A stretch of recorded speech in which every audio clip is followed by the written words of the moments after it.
This is the story about how becoming a mom changes you as a woman. When I look into my child's face, their first laugh, their embrace, I forget myself and I'm floating in space.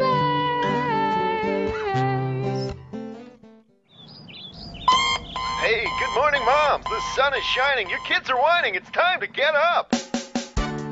Why is it so hard to get the kids up and out in the morning? Does it ruin your day? Do you turn into a screaming, angry version of yourself? Come on, guys, get up! Are you perpetually late and frazzled? Today we're talking to Betsy Bráun, author of Just Tell Me What to Say and Mother, about ways to make your morning run more smoothly. As we discuss, is your morning a nightmare? My family is late again. School started 5 minutes ago, and we're 15 minutes from school. I just can't seem to get it together. We get in trouble if we're late for school. We had one time we came in early, and I was like, victory! But clearly, everybody else is there on time with their child. Morning happens after night. And what has night been? Night has been separation. I call the nighttime a drought because your child has gone a whole maybe 10, 12 hours without you. Sometimes the best way to reconnect with a child, with a mommy for the child, is to act out. You know, attention is attention, whether it's positive or negative attention. Well, my kids are still coming in my bed, so that's no excuse for me. I can't get rid of them. The other thing you have to remember is that each of us has a baby self and a mature self. Our baby self is when you let everything hang out and you kind of fall apart. And there's certain things that cue into our baby self. One of them would be seeing our mommies. Your kids wake up in the morning, they see you, and they fall into their baby self. They get a little bit needy, they get a little bit whiny. I can't put my shoes on. No, you get it. You know, they get You here this morning? The third reason that we actually sabotage our mornings, you ready? Most parents are in a hurry in the morning. No! Well, we're late. Every morning, it's all we do. Hurry, hurry, hurry. And I must say it 30 times. And I'm really don't want to say it anymore because I feel bad. Well, you know why else you don't want to say it? Your kids are immune to it. You've actually trained them not to hear the word anymore because when you say it so much, they start not listening to it. You know, it's an kind of like my husband. Deafness. Did you hear me? Yeah.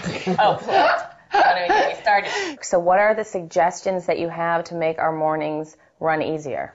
For starters, I know that you're going to hate hearing this, but you need to get up earlier. How early? Well, I don't know. What are we talking here? You have to get yourself into a frame of mind where you're going to be available to your kids because you know they're going to need you, right? Build in some time with your child in the morning, maybe in your bed, maybe in his bed. I call that time schnuggy time. Oh, it's time. So cute. I call it warm and squishy. They're like warm and squishy. Like snuggly. They're little, yeah. Okay. I love it. Right. Snuggly, snuggly, warm and squishy. It's all got the same sound to it, right? Because it's about being together and reconnecting after the drought. The night before, have your children put out their clothes. Have her build a child on the floor. Usually you go down to breakfast. Yeah. Most people go and have breakfast first. We're not doing that anymore. But first let me say this. Barbara doesn't feed her kids in the morning, so you can just call social services on her right now. But I actually do breakfast. Meaning your kids don't eat breakfast? Oh, well, that's He's horrified.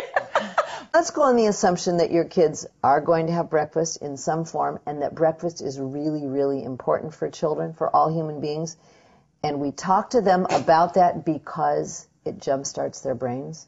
You come down when you're dressed, because when you're dressed, you can have breakfast. Now, here's the second part of that. There has to be some incentivizing.